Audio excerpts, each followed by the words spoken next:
오늘은 사업성 분석의 그 필요성과 그 추정 분담금에 대한 부분입니다. 우선은 영등포 재개발자본센터 업무 간략하게 소개드리고요. 추정 분담금의 검증 효과에 대해서 설명드리겠습니다. 예, 센터는 이미 오신 분들도 계실 거고 오늘 처음 오시는 분들도 계실 텐데 우리 영등포 지역에 있는 재개발 재건축 정비 사업에 대해서 주민들이 이해가 아무래도 전국적인 부분이죠. 정비 사업에 대한 이해가 좀 부족한 부분이 있고 심지어는 저희가 이제 LH뿐만 아니라 여러 군데 학교를 다니면서도 사실 이제 이론과 괴리감이 있는 사업들에 대한 이해가 있습니다. 그래서 저희가 실제적인 그 설명을 드리고 있고요. 그에 맞춰서 저희가 상담해드리고 설명해드리고 교육까지 하고 있습니다. 그리고 본 교육 같은 경우는 한 달에 한 번 제가 직접 진행하고 있고요. 일단 상주 인력은 임원입니다. 그래서 5월부터는 물레 지역에 센터가 하나 더 증설이 됩니다. 예, 저는 이제 재개발 재건축 사업 전문성 업무를 많이 하고 있고요. 그래서 기관하고 자문 업무 하고 있습니다.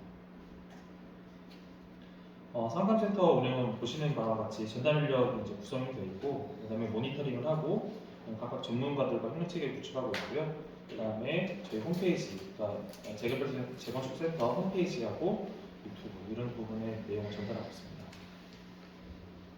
예, 서울시 정비사업 분야입니다.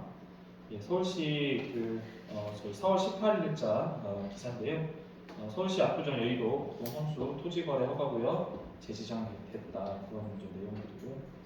아마 이런 부분에 관심 있으신 분들은 아마 많이 알고 계실 거고, 그리고 이제 재개발 재건축 관련돼서 10년 이내 단축시키겠다, 정비사업 패스트트랙을 구축하겠다 그렇게 정부에서 이제 발표를 했습니다. 이제 많이 좀 제도적인 보완이 필요한 부분이고 또 그 필드에서 나온 여러 가지 이슈들이 있기 때문에 이런 부분은 지속적으로 보완을 해야 되고 저희도 그런 내용을 전달하고 있습니다. 예, 서울시 주주택 깜깜이 사업 차단, 정보 공개 의무화하겠다는 건데 사실 주택 같은 경우는 주택법에 의해서 발생하는 이제 개발이기 때문에 아무래도 이제 사익에 관련된 부분이 많아요. 그래서 이거는 어떻게 조정 통제가 현실적으로 어려운데 서울시에서 정보 공개 의무화를 하겠다고 이렇게 기사를 냈습니다. 예, 규제 풀고 인센티브 서울시 지구단위의 용적률 대폭 손본다라고 했는데 일단 기본적으로 굉장히 좋은 제도입니다. 근데 하지만 여기에 보면 중하단에 보시면 공공성 도시 정책 공공성 중심으로 인센티브를 늘려갔다라고 하는 건데 이제 공공성이 들어가게 되면 당연히 용적률 이제 인센티브 상향을 시켜주는 있지만 사실 사업성을 확보하거나 이런 부분에 대해서 조금 더 고민이 좀 필요한 부분이 없지 않아 있습니다. 그리고 공공임대주택 브랜드 이미지 개선 시급하다고 했는데 우리가 여러 가지 임대주택 하면 여러 가지로 아마 알고 계실 거예요. 임대주택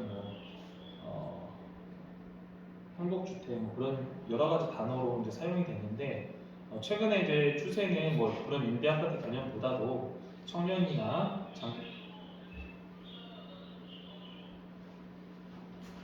안쪽에 예비군동대가 있어가지고 네. 청년이라든가 아니면 신혼부부의 대상으로 하는 그리고 아니면 장기전세 주택으로 가는 경향이 많기 때문에 기존의 임대주택이라는 개념은 좀 많이 없어지고 있는 추세이지만 그래도 아직까지 우리 이미지에는 그렇지 않다 그런 부분입니다. 네. 그리고 이제 국내 건설사 수주 톱밥, 중공 전쟁 확산 우려돼서 건설업계의 긴장감이 고조가 되고 있는데 사실은 이거하고 정비 사업하고 사실 무슨 상관관계가 있겠느냐라고 하는데 보통 통상적으로 이제 규모가 큰 사업부지 같은 경우에는 일본 시행사에서 많이 시공사에서 많이 하고 있기 때문에 사실은 영향이 없을 수가 없습니다. 그리고 전쟁 상황이 벌어지면 당연히 유가 단정이 오르게 되고 그러다 보면 유가를 통해서 여러 가지 이제 부수기재적인 비용이 올라가기 때문에 그게 바로 이제 공사비에 반영이 됩니다. 그런 부분들이 이미 그 뉴스로 많이 보셨을 것 같고요. 일단 정비 사업의 사업성하고 이런 개념하고 좀 설명을 드릴 건데 일단은 제가 여쭤보고 싶은 거는 여기에 이제 주민들도 계실 테고 한데 저 한 가지 좀 질문 드리고 싶은 게 혹시 지금 조합에서 추정 분담금을 공지한 곳이 계신가요? 추정 분담금 나왔나요? 나온 곳 있으세요? 없으신가요? 뭐 없으시면 뭐 말씀 해주신 거고 혹시 추정 분담금에 대해서 좀 내용을 알고 계신 분들 계신가요? 추정 분담금 없으신가요? 바로 진행하겠습니다. 이제 사업성 검토인데요. 개발 사업 진행하기 위해서 이제 경제성, 타당성을 분석해서 투자 시공 분양 등을 효율적으로 하는지 분석하는 과정인데 통상적으로 정비 사업뿐만 아니라 모든 그 개발 사업 같은 경우에는 사업하기 전에 사업 타당성 분석을 보통 합니다. 그래서 통상적으로 시행사에서 사업 분석을 할 때 강남에 있는 여러 가지 그 사업비 그러니까 수익 구조를 분석하는 이제 회사들이 좀 몇 군데가 있어요. 그래서 공동주택을 짓든 아니면 뭐 물류창고를 짓든 오피스텔을 짓든 뭐 사업 뭐 상업시설을 짓든 간에 하게 되면 통상적으로 사업 분석을 사전에 합니다. 입지 구조 분석하고 시장 동향하고 고려해서 그래서 마찬가지 정비 사업도 일종의 공동주택을 짓는 개념이기 때문에 사업성 분석은 당연히 할 수밖에 없고요. 그래서 여러분들도 아시겠지만 사업성이 없으면은 시공사 구하기가 힘들다라는 기사들도 많이 봤을 거고 그리고 우리 지역은 분명히 1군 계열에서 그 시공서열 20위권 안에서 사업을 해줬으면 좋겠는데 그 20위권 안에 사업의 브랜드들이 빠져나가고 3, 40위권 사업을 할 수밖에 없는 그런 상황인데요. 지금은 사실은 예전에는 재개발 재건축 지금의 정비 사업을 한다고 하면은 사실 시공사들이 많이 좀 적극적으로 접근했는데 지금은 그렇지가 않습니다. 왜냐하면 사업성 때문에 그런데 뭐 그런 사유는 사실은 이제 코로나도 있었고 여러 가지 뭐 대외적인 부분들이 있었기 때문에 뭐 정확하게 얘기하면은 인건비 그다음에 자재비가 딱 2배 이상 올랐어요. 그러다 보니까 수익이 날 수가 없겠죠. 그러면 반대로 수익을 내기 위해서는 이제 2가지 방법인데 분양가를 높이는 방법 아니면은 공사비를 낮추는 방법이 있죠. 그리고 그래서 공사비를 낮춘 사건이 하나 있었죠 얼마 전에. 뭐 어느 브랜드인지는 모르겠지만 여러 가지 이제 공사비를 좀 적게 책정하려고 하다 보니까 자연스럽게 발생할 수 있는 여러 가지 문제점이 있고, 그다음에 공사비를 올리면 그게 고스란히 분담금으로 분류가 되어버리기 때문에 당연히 여러 가지 문제가 발생할 수밖에 없습니다. 그래서 서울시 경우 조합원은 정비사업 정비공단을 통해서 사업 단계별로 추정 분담금을 확인 가능한데 이 추정 분담금을 100% 신뢰할 수 있을까요? 100% 신뢰하기는 현실적으로 어렵습니다. 실무에서는 추정 분담금을 확인하기가 어려워요. 그런 부분 좀 참고하시면 될 것 같고요. 일단은 이제 추정 분담금에 대해서 그 도정법에 따르면 신탁업자는 도정법 제27조 1항 항목에 따라서 사업시행자 지정에 필요한 동의를 받기 전에 다음 각 호에 관련된 사항을 토지 소유자에게 제공해야 된다 하는데 분담금 추산액 및 산출 근거 이게 핵심이겠죠. 그러니까 분담금이 얼마나 되는지 내가 조합원으로서 나의 종전자산가액이 어느 정도 돼서 결과론적으로는 분담금이 얼마큼 돌아갈 것인지 그 추산액과 산출 근거를 제공하게 되어 있습니다. 그 밖에 추정 분담금 산출 등과 관련하여 시도 조례를 정하는 사항들이 있기 때문에 그런 부분도 있다. 그런 부분입니다. 정보 제공에 관련된 의무인데요. 이제 그 동의하에 동의를 얻는 방법으로 해서 이제 동의서에 다음과 같은 사항을 모두 포함하게 되는데 분담금 추산액 산출 근거 당연히 들어가는 거고요. 그리고 산출과 관련된 시도 조례가 있습니다. 그리고 정비사업 분담 기준이 있고요. 사업 원료의 소유권에 대한 비속이라든가, 그다음에 이제 그 청산 단계에서 있는 부분들이 있겠죠. 그리고 정비사업의 시행 방법 등에 필요한 시행 규정, 신탁 개혁의 내용들을 오픈하게 되어 있습니다. 그런데 이제 뭐 아무에게나 오픈하는 게 되어 있는 건 아니고, 그 조합원들에게는 오늘 이제 볼 수가 있기 때문에 좀 그런 부분 좀 참고하시면 될 것 같고요. 도정법에 보면은 정비계획에 각 호에 이제 포함이 되는데 35조 10항에 보면 추정 분담금을 대통령이 정하는 정보 여기에 뭐 추산에 앞에 있는 내용 정리된 겁니다. 이렇게 보시면 될 것 같고요.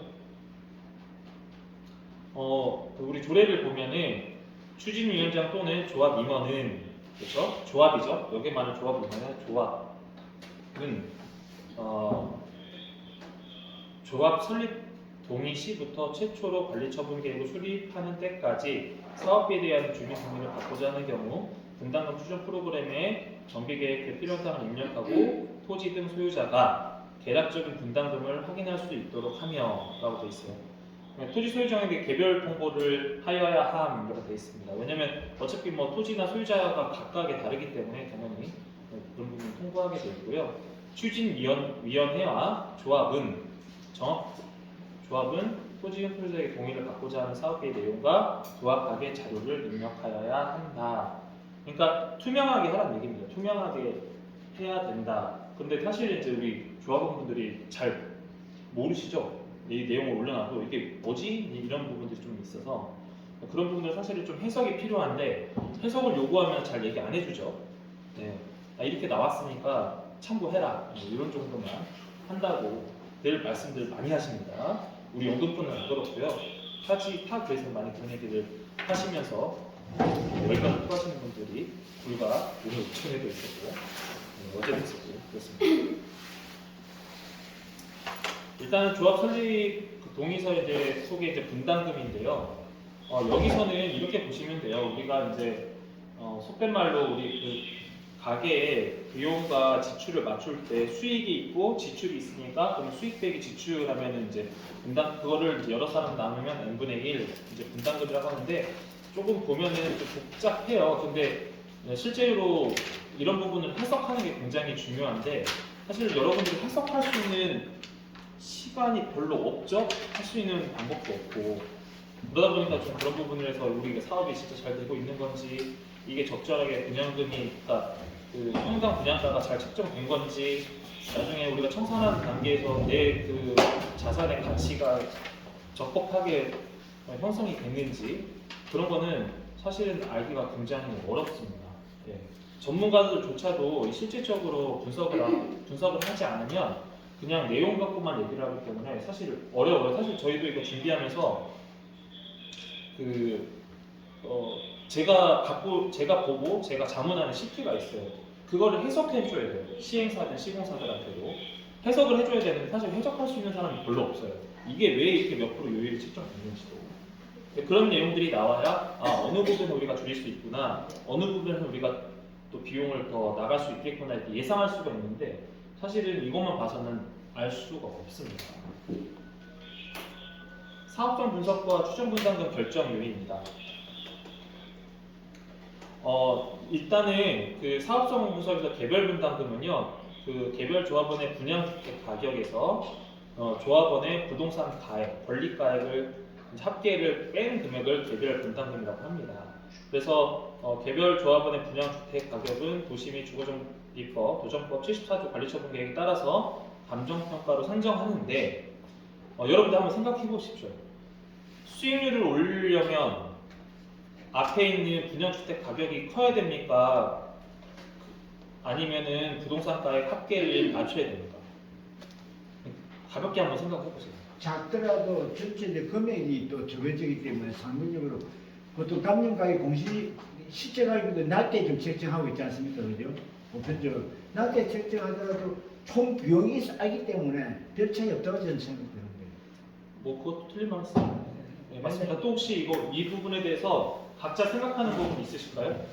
아마 기본적으로 여러분들 부동산 담보대출 받아보셨잖아요. 은행 가서 한 번도 안 받아보셨나요? 여기는 다 현금을 사셨나?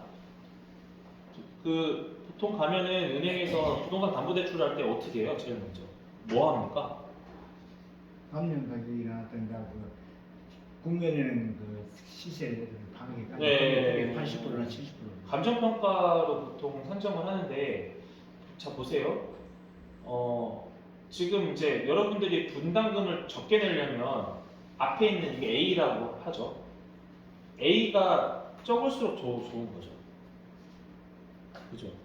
당연한 말씀입니다. 당연한 거잖아요. 네. 자 그럼 분양 가격을 준다는 거는 반대로 말하면 어떤 금액이 준다는 얘기인가요? 신용에 판매하는 가격. 판매하는 가격이 아니라 조합원 분야, 잘 조합원이 공사가액을 줄여야 된다는 거잖아요. 네. 자 그러면 공사가액이 줄어든다는 거로 보면 그러면은 어디까지 내려갑니까? 공사가액이 줄이려면 누구하고 일을 해야 돼요? 시공사하고 이제 시공서열이 낮은 대하고 일을 해야 되는 거 알고 네, 계시죠? 그렇죠. 이거 당연한 거예요. 자 그러면 자 반대로 말하면 시공서열이 낮다는 건 브랜드 순위가 낮다는 거는 여러분들이 나중에 종호 자산 분양을 받고 난 상태에서 주변 시세하고 비교했을 때 차익이 클까요? 낮을까요? 낮죠. 크죠. 크죠. 크죠. 왜냐하면 시공서열 10위권 안에서 한 거하고 시공서열 3, 42권에서 공사를 한 브랜드하고 그 가치는 어떤 게 더 높습니까? 10이 있는 당연하죠. 네. 그러면 반대로 물어볼게요. 그러면 10위권 안에 하고 하면 이게 차이가 커지잖아요. 이거는 이거 변수인가요? 이게 변수죠? 이건 거의 우리가 수학에 보면은 변하는 수. 이거는 변하지 않는 수예요. 그러면 이거를 줄여야 되는 거잖아요, 이 친구. 그죠? 근데 이거에 대한 해석하기가 굉장히 쉽지 않다. 그러니까 예를 들어서 가장 최근에 시공서열 30위권, 40위권이 공사비가 얼마인지 아십니까? 근데 그걸 한번 물어보겠습니다. 공사비를 설정할 때 보통 분양 가격에다가 밑에 지하가보다 한 4, 50% 되지 않습니까? 그죠? 근데 지하를 뺀 것으로 공사 가격을 말씀하시는지 지하 가격을 다 합치는 아주 한 통상적으로 저희가 사업 분석할 때는 전체 구성 비용을 지하도 네, 지하가 포함해가지고 작동해가지고 할 수밖에 없고요. 왜냐하면 그 작년에 하반기 때가 30위권에서 40위권 하는 데가 평당 공사비가 580, 한 650 사이였어요. 근데 지금 700 넘어갔거든요. 네? 700 넘어갔습니다. 3, 40권 700 넘어가고 그렇게 하면 분양가가 보통 2.5배에서 3배, 3.5, 최대 3.5배까지 분양가를 책정하는 거거든요. 그러면 이제 잘 계산해봐야 되는 거예요. 이거 변수기 때문에 이걸 어떻게 해야 될지 여러분들이 생각을 해야 되는데 여러분들 생각은 이거죠. 이거를 개별 분담금은 적게 내고 싶고 저기 브랜드는 좋은 것을 내고 싶고 그럼 이거 괴리가 있겠죠. 네. 그런데 통상적으로 우리가 시행을 한다고 가정하면 그때는 땅을 매입한 상태에서 시행사가 투자하고 시공사의 자본을 기준으로 이제 PF를 일으켜서 공사를 해야 된단 말이에요. 근데 이거 같은 경우에는 이제 조합원이기 때문에 우리가 정비 사업에 의해서 추진위원회 구성되고 조합을 설립해서 조합을 운영을 해야 되잖아요. 3년에서 4년 그죠? 통상적으로 3년에서 4년 운영하면 조합을 운영하는 운영 비용이 발생할 거 아닙니까? 그러면 그것도 비용에 녹는단 말이에요. 그러면 이제 여러분들이 신경 써야 될 게 공사비에 대한 책정 기준하고 조합을 운영해서 설립해서 운영했을 때 조합에서 발생할 수 있는 여러 가지 부대 비용을 줄이는 게 여러분들의 분담금을 줄 수 있는 방법인 거죠. 그런 부분들을 좀 보셔야 된다라는 부분입니다. 그래서 이제 건립가액 같은 경우는 이제 개별 조합원의 이제 종전 자산 추정 금액에서 이제 추정 비례율을 이제 곱하게 되어 있는 거고요. 그리고 이제 추정 비례율 같은 경우에는 이제 종후자산 평가액에서 총 사업비를 빼고 종전 자산 평가액을 이제 나눠주면 거기다 곱하기 100 하면 이제 비례율이 나옵니다. 그래서 이렇게 되는데 실질적으로는 저희가 뭐 정비 사업이든 일반 시행을 해서 공동 주택을 줄 때는 이거 계산은 안 하고요. 이거는 이제 나중에 보고서를 만들기 위해서 맞추는 거고 일단은 공사 기준으로 갑니다. 공사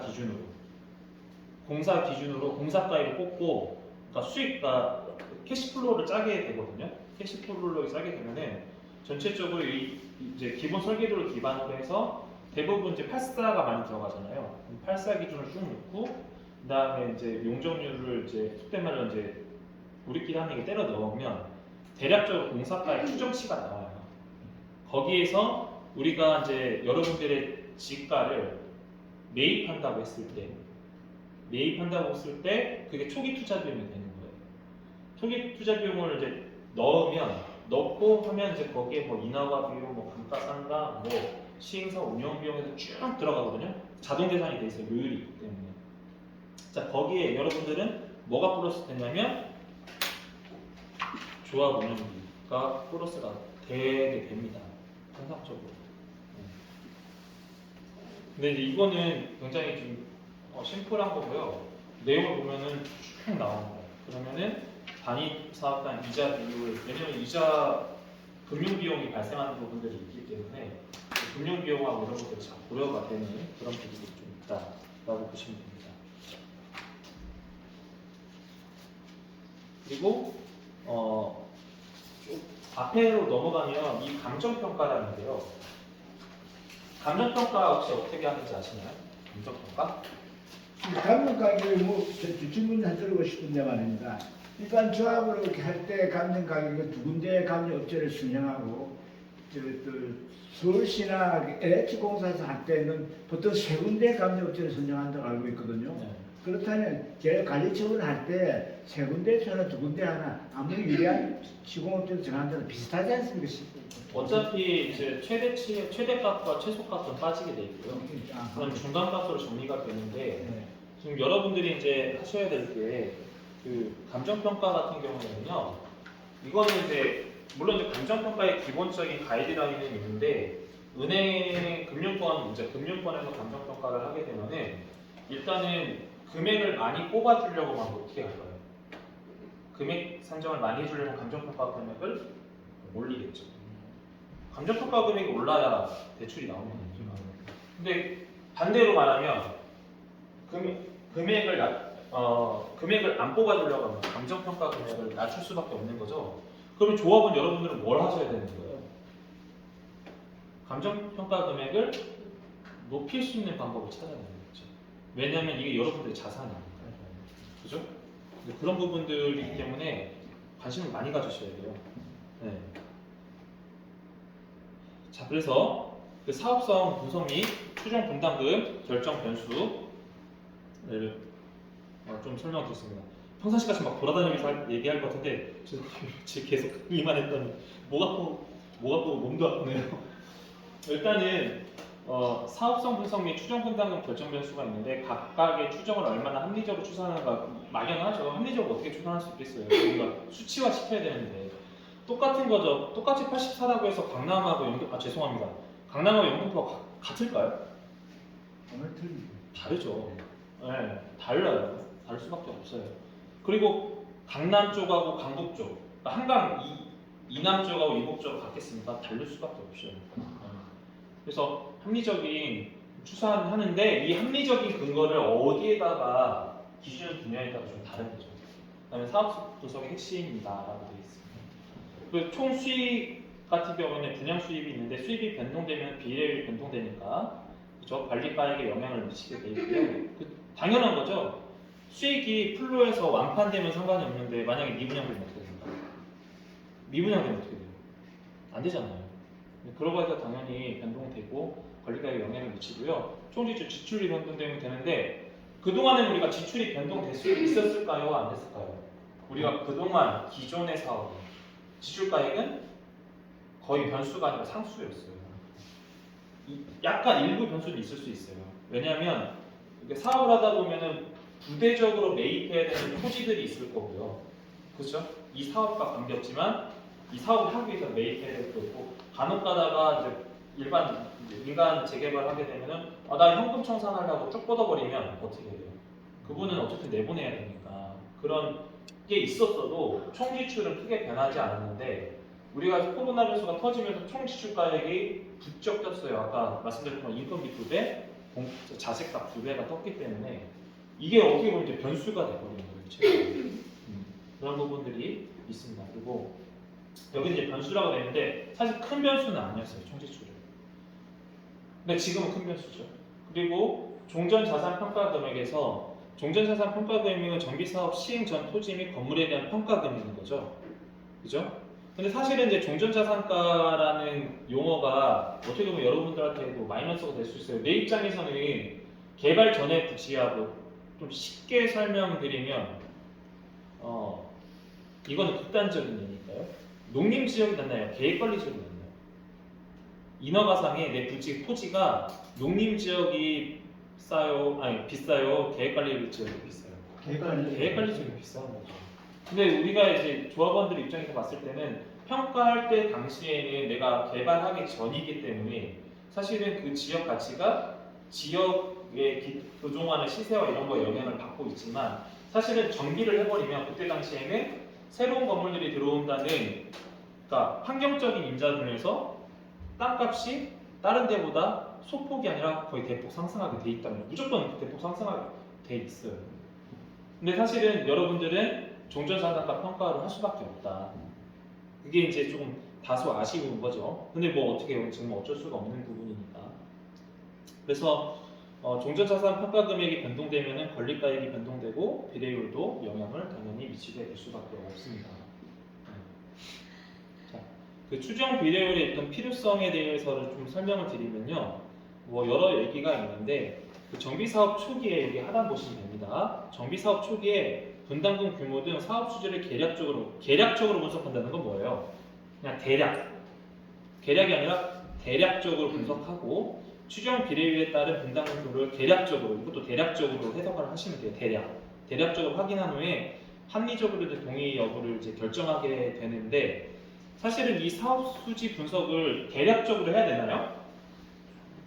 분석하게 되나요? 일반 만약에 민간 사업자가 내가 매입한 부지에서 사업을 시행하게 되면 대략 계산을 할 수가 없어요. 대략 계산 할 수가 없어요. 대략적으로 어떻게 사업을 해요? 그죠? 대략적으로 계산했는데 예를 들어 내 수익이 1,500억 정도 남는다고 하셨는데 그건 대략적으로 막상 해보니까 500억밖에 안 나오고, 이 사례를 제가 직접 봤습니다. 이천의 모 지역인데요. 이천에 그 모 호텔이 있는 지역입니다.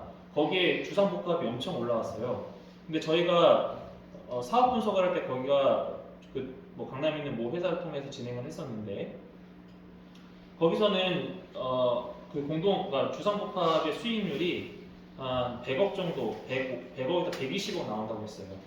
그런데 저희가 이제 그 자료를 받아서 다시 분석해 보니까 한 6, 70억 정도밖에 안 되겠더라고요. 6, 70억 정도밖에.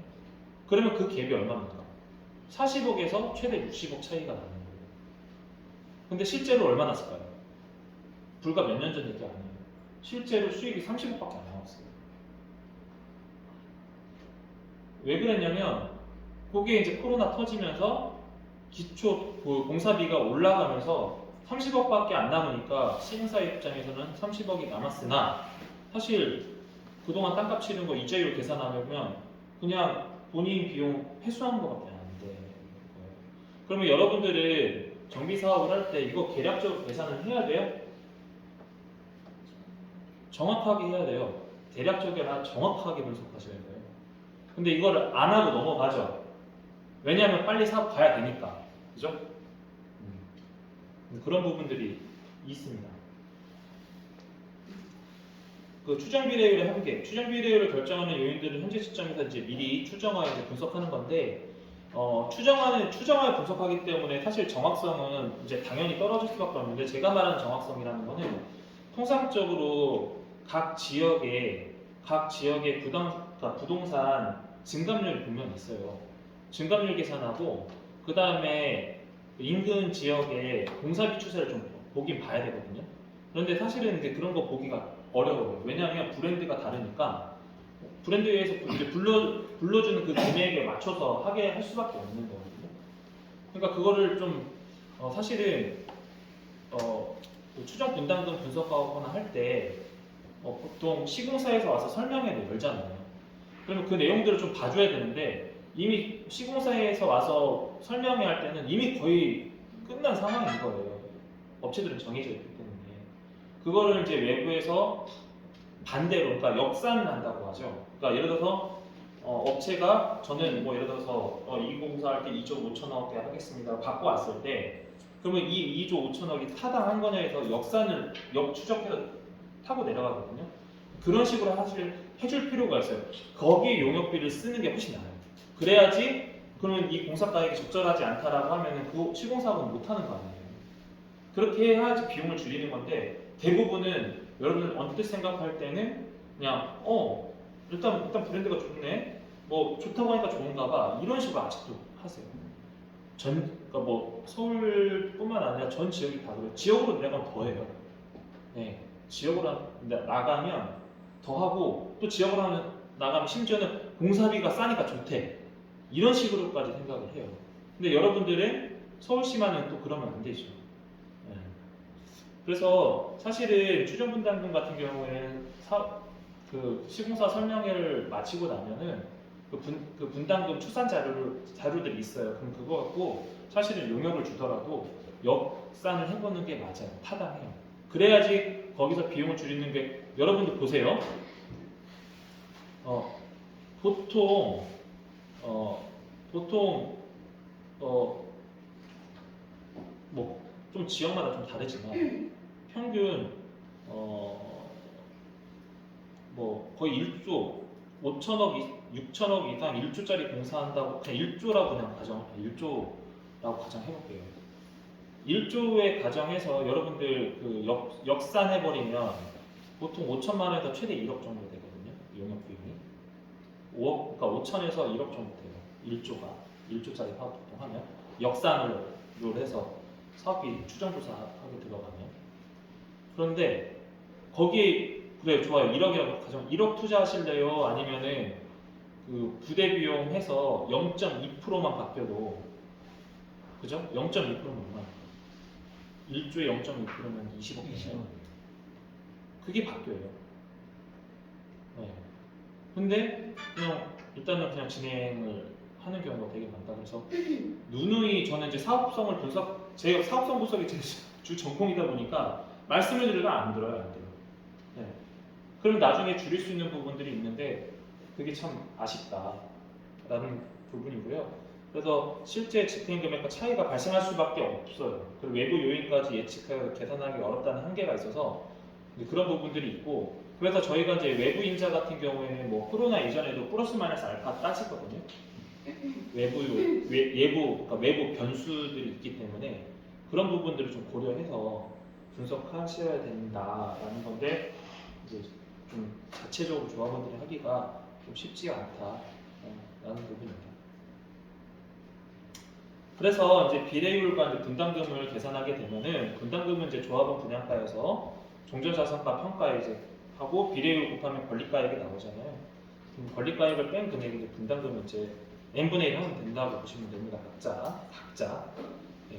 그리고 이제 비례율 같은 경우는 총 수입에서 아까 말씀드린 총 사업비를 빼고 종전자산 그 총 평가액에서 또 곱하기 100 하면 되는데 그 아래 맨 하단에 보시면은 종전자산 총액이 전체적으로 높거나 종전자산 총액이 전체적으로 높거나 낮은 것은 개인별 분담금에 영향을 미치지는 않습니다. 왜 그러냐면 여기 이제 각각 비례율이 이제 적용이 되는데 뭐 분담금 영향을 뭐 아주 미치지 않는 건 아니고요. 일정 부분 하는데 각각의 이제 상황이 좀 다르다는 거죠. 쉽게 설명하면. 그래서 이제 예시인데 좀 약간 비약된 예시일 수 있으니까 좀 양해 부탁드릴게요. 내가 계산하고 있던 이거 아닌데요. 이렇게 생각하지 마시고 이걸로는 설명이 안 돼요. 이걸로 계산이 되는 게 아니에요. 실제로 시트 갖고 가면은 시트 자체가 굉장히 까다롭게 돼 있어가지고 변수들을 다 보강해야 되기 때문에 그냥 일단 그렇게 이해를 하시고 설명을 드릴게요. 그래서 조합원 A의 종전자산가 평가액이 2억이고 분양가액이 5억 5천입니다. 총 수익이 200억이고 총 사업비가 200입니다. 그럼 이제 종전자산가 총 평가액은 100억이 되겠죠. 그래서 비례율을 계산하면은 총 수입에서 300에서 200 빼가지고 그죠? 평가액이 100 빼기면 100이잖아요. 그러면 100이면 곱하기 100 하면은 비례율이 나오겠죠. 그러면 이제 분담금에서 평가액에서 비례율로 곱해서 빼는 건데 쉽게 말하면 이거 막 장황하게 썼는데 5.5억 빼기 2억 한 거죠. 그렇죠. 100%니까. 그럼 3.5억이 분담금이 되는 거예요. 자, 근데 평가액이 전체적으로 높아요. 2배 높아졌어요. 자, 그러면 평가액이 높다는 거는 결국 이제 그 300억에서 200억 빼고 그다음에 평가액이 200억이 됐기 때문에 50%로 이제 비례율이 발생하는데 여기서 5.5억에서 어떻게 돼요? 4억이 되고 평가액이 높기 때문에 두 배 뛴 거니까 그래도 결국 똑같다라는 얘기예요. 그리고 평가액 전체액이 낮아져도 별반 차이가 없어요. 비례율 상황에. 근데 변수는 있어요. 변수는 있는데 보통 이렇다고 하는 거예요. 계산을 하게 되면. 그럼 여러분은 이런 정보를 받고 이제 보통 진행을 하시는 거죠. 그래서 이제 결론이 뭐냐? 큰 분담금에는 이제 영향을 미치지 않고 모두 동일한데 사실은 평가액은 그때그때 좀 상황이 달라지는 부분이 없지 않아 있기 때문에 이게 뭐 100% 맞다고 규정할 수는 없습니다. 일단은 공식적으로 나온 자료를 갖고서 말씀드리는 거니까 여기는 그렇게 좀 양해 부탁드릴게요. 저희는 이런 자료 안 보죠. 자, 이제 주의사항인데, 자, 비례율은 여기 나옵니다. 비례율은 사업성을 판단하는 도구임에 동시에 조합원 전체가 부담할 비용을 합리적으로 배분하는 이제 도구가 된다라는 거하고, 자, 추정 비례율이 80% 미만인 경우에는 반대 의견이 50% 이상이면 정비구역 등의 직권 해제가 가능하다라고 보시면 되는데, 사실은 이런 거 다 잘 모르시죠. 그냥 관심 있으신 분들만 알고 계시는데, 그러니까 여러분들 잘 생각해 보셔야 돼요. 그리고 종후자산가라는 게 여러분들 이제 아까 종후자산 평가액의 이제 분양금을 얘기를 하는 거잖아요. 근데 실제로 여러분들은 뭘 생각하셔야 돼요? 분양하고 난 다음에 여러분들이 본인의 자산을 판다고 했을 때 시점에서의 시세, 그죠? 왜 우리가 분양하면은 뭐 피 받는다 하잖아요. 분양받으면은 입주권 갖고서 피 받아서 얹힌다고 하잖아요. 그런 거를 좀 보시면 돼요. 그랬을 때 그때도 좀 복잡하게 돌아가긴 하는데 좀 쉽게 설명드리면 이렇게 얘기를 할게요. 내 종전자산가가 10억입니다. 자, 분양가가 20억이에요. 자, 그러면 내가 지금 10억을 더 내야죠. 그죠? 10억을 더 내야 되는 거 아닙니까? 그런데 그게 이제 분양가의 20억이 아니라 내가 그거를 판다고 할 때 피가 5억이 붙었어요. 그러면 얼마입니까? 25억이죠. 그러면은 원래는 10억을 내야 되는데 내 금액가액이 5억, 그러니까 5억이 진입이 됐기 때문에 단순 계산하면은 사실 내가 5억 더 낸 것 뿐이잖아요. 맞아요? 맞잖아요. 5억이 시세가 5억이 늘어난 거니까 25억 아니에요. 그러면은 기존에 분양가가 20억일 때 내가 10억 내 자산이 10억 평가받으니까 10억을 내야 되는데 20억이 됐으니까 나는 10억을 낸다고 하더라도 실제로는 15억이 내가 5억은 더 살아있는 거잖아요. 맞죠?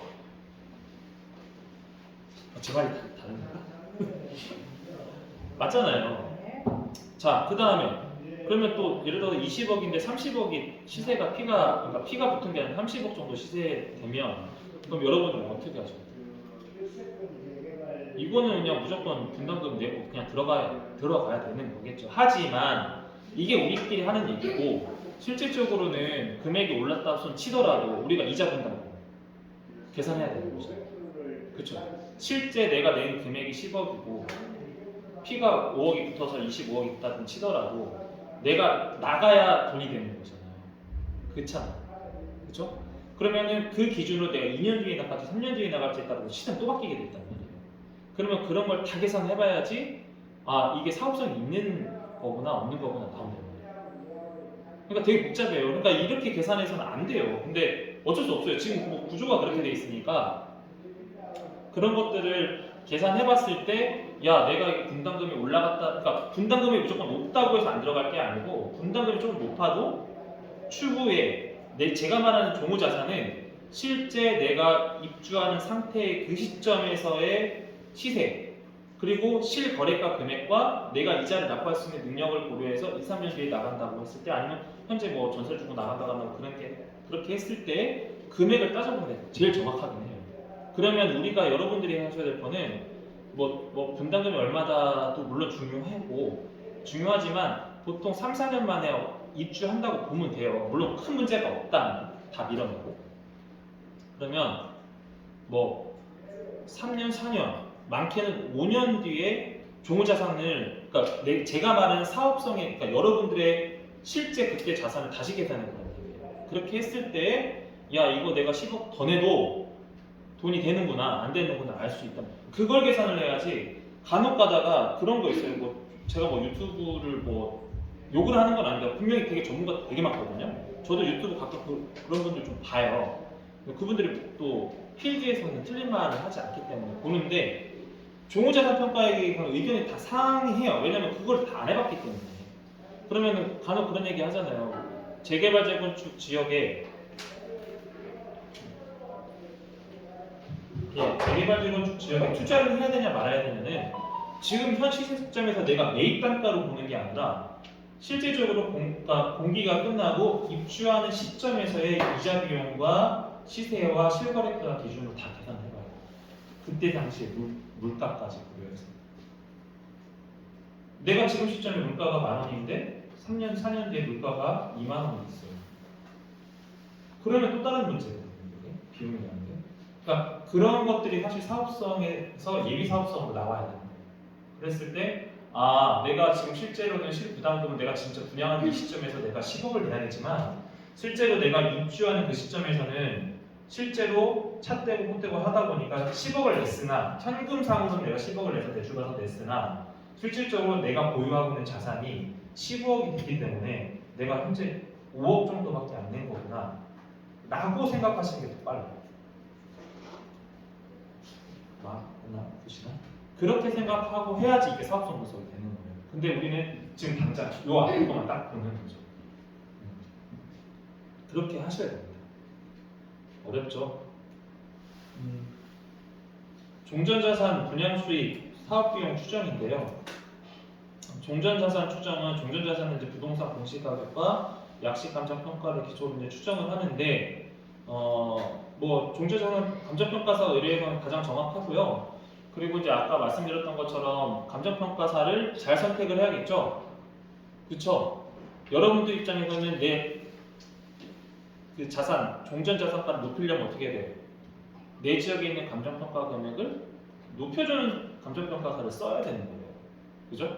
근데 반대로 시공하는 입장에서 봤을 때, 뭐 시공 또는 시행하는 입장에서 봤을 때는 어때요? 어쨌든 이거는 현금 보상이 아니라 이제 현물로 주는 거기 때문에 우리 정비 사업 같은 경우 대부분이 그러면 사업비를 낮추면 그 종전사사가를 낮추면 낮출수록 좋은 거죠?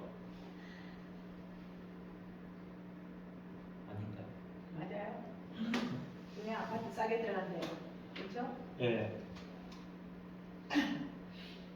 그러니까 그 감정평가 할 때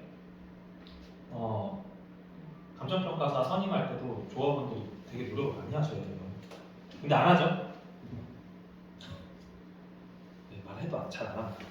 여러분들 우리 근데 영등포는 좀 달라요. 지금 교육을 워낙 잘 하고 계시기 때문에 열심히 하시는 것 같아요. 자, 종전사사가 추정 방법인데요. 구역 특성과 현황에 맞게끔 그러니까 사실 조사를 하게 돼 있어요. 사실 조사. 네, 쉽게 말하면 이게 구역 특성 현황 거창하고요. 그냥 사실 조사합니다. 사실 조사. 그래서 부동산 공시 가격, 그 다음에 보존율 나와 있고, 그 다음에 집가 변동률 고려해서 인근 유사 부동산과 통상적으로 우리가 보상 업무를 할 때 하고 업무는 똑같이 합니다. 그래서 감정평가사가 약식 감정을 하게 돼 있고, 그 추진위원회 운영규정 제5조에 따라 추진업무에 따라서 분담을 선정하기 필요한 경우 추진위원회가 감정평가업자를 선정하게 되는데 이게 왜 중요하냐면 감정평가사가 와서 사실조사한다고 하는 게 중요한 게 아니라 그 감정평가를 하게 되면요 여러분들 그건 알고 계셔야 돼요. 감정평가사가 그 지역에 예를 들어서 감정평가를 해서 감정평가 금액이 나오잖아요.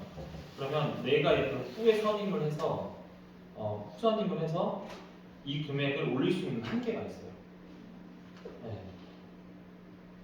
위아래로 이렇게 플러스 마이너스가 있단 말이에요. 그러니까 예를 들어서 내가 평가를 했는데 평당 1억이네. 평당 뭐 2억, 5억이에요. 근데 감정평가를 했더니 감정평가를 했더니 평당 1억이면 20% 이상 뭐 모르겠어요. 뭐 각각 감정평가사마다 각각 얘기는 다른데 저하고 같이 교류하는 제 얘기 들었을 때는 한 뭐 20% 정도는 올릴 수 있고 내릴 수 있어요. 네. 그래서 여러분들이 초기에 누구를 어떻게 쓰냐에 따라 달라요. 근데 1억을 때릴 수 있는 거를 이 사람이 1억에서 내줄 수 있잖아요. 그러면 8천으로 해요. 내려가죠. 그 다음에 와요. 이 사람이 8천 기준으로 올릴 수 있는 게 몇 프로예요? 20%. 그럼 8천에 20%는 얼마냐? 9,600. 원래 1억인데, 예를 들어서 초기 때. 그렇게 해서 또 할 수도 있다. 뭐 그게 잘못됐다, 뭐 잘했다의 문제는 아니고 만약에 제가 여러분들 상대로 시행하는 시행사업자라고 하면은 저는 어디를 지켜야 될까요? 20% 내리고 시작하겠죠. 그죠? 근데 만약에 제가 여러분들 편이다. 우리 영동센터 그러면 우리는 1억부터 찍고 시작을 하는 거죠. 그게 좀 달라요. 그러니까 그런 거 좀 잘 보셔야 돼요. 물론 막 그렇게 뭐 터무니없게 하는 경우는 없지만 그래도 아직도 뭐 그런 부분들은 이사회학이나 왜냐면 종전자산가액이 나 혼자만 하는 거지. 전체를 대상으로 하는 거니까 아까 뭐라고 했어요? 공사비가 0.02만 조정을 하더라도 그냥 몇십억이 왔다 갔다 하는 거니까 그거 다 이렇게 보이거든요.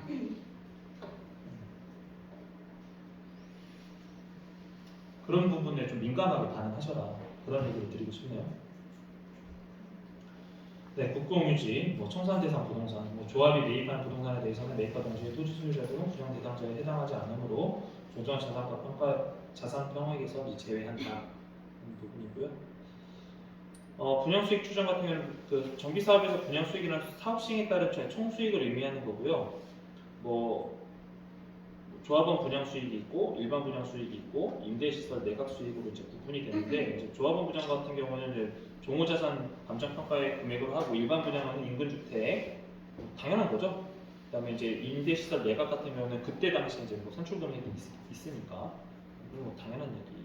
근데 산출 금액이 좀 현시화한다고 좀 올려준다는 말씀이 있던데 보니까 이제 전에 하도 못 가고 그러니까 그거는 선택하기 나름이에요. 꼭 안 해줘도 돼요. 네, 안 해줘도 돼요. 한 차례 논의가 있는 걸로 알고 있습니다. 네, 근데- 공사비현 시간에 네, 근데 그건 어차피 위원회에서 결정될 사안인데 근데 사실은 그것도 재량행위겠죠. 결과론적으로. 재량행위는 아시죠? 법은 형법이 있기 때문에 구속성이 있지만 행정은 재량행위. 쉽게 말하면 할 수 있다. 입니다. 네. 그래서 분양 이제 주택 수익 같은 경우에는 이제 뭐 분양 주택 수익 같은 경우는 이제 조합원 분양 수익에서 수입하고 일반 분양 수익, 뭐 임대주택 수익, 그리고 임대주택 수입은 토지 매각 수입하고 뭐 건축물 매각 수입 당연하죠. 이거는 큰 의미는 없을 거고 사업비 추정. 제가 누누이 얘기한 사업비 추정 제일 중요합니다. 법령 보시면 공고에 따라 다 단가를 제시하고 있고 관리 처분에 평가 단가가 있는데 사실은 이제 이 객관적인 여기 제일 중요한 게 객관적인 비용 산출이 제일 중요해요. 객관적인 비용 산출이. 근데 사실 객관적인 비용 산출이라고 했을 때는 여러분들이 객관적인 비용 산출의 근거를 확인할 수 있는 능력이 있어야 되는데 이쪽 업계에 없으면 모르겠죠. 저도 처음부터 알았을까요? 저도 당연히 몰랐죠. 저도 처음에 할 때는 인허가 업무를 하다가 그 다음에 하다 보니까 인허가 업무만 끝날 게 아니라 인허가를 하기 전에 수익성 분석을 한단 말이에요. 그러다 보니까 저도 알게 된 거라서 한참 걸렸어요. 저는. 지금도 이제 이렇게 자문하다 보면은 가끔 헷갈릴 때가 있어요. 왜냐면 눈에 안 보이는 비용들이 있기 때문에 그게 뭐 잘못된 비용이라는 게 아니라 눈에 안 보이는 비용들이 분명히 들어가 있어요. 그거를 끄집어내야지 이 수익률을 올릴 수가 있단 말이에요. 네. 물론 시행사 입장에서도 아니면 반대로 갔을 때는 시공사 입장에서도 마찬가지 똑같은 겁니다. 시공사 입장에서는 공사비를 줄여야 될 거 아닙니까? 시공사가 100% 다 하나요, 이 공사를? 시공사가 다요? 하도 주잖아요. 벤더사들한테. 그럼 벤더사를 똑같이 받는단 말이에요. 그러면 그걸 우리가 보고 야, 이 비용 줄여라. 통공사 오케이. 이 비용 얼마까지 어느 선까지 내려라. 이게 돼야 되는데 그걸 할 수 있는 사람이 없는 거죠. 그래서 재건축 초과 이익 환수 등 각종 부담 등 포함해 유의를 하셔야 됩니다. 그래서 추정 분담 검증 효과는 뭐냐면 뭐 징구 전에 공개한 추정 분담을 검증할 수가 있습니다. 추진위원회 단계에서.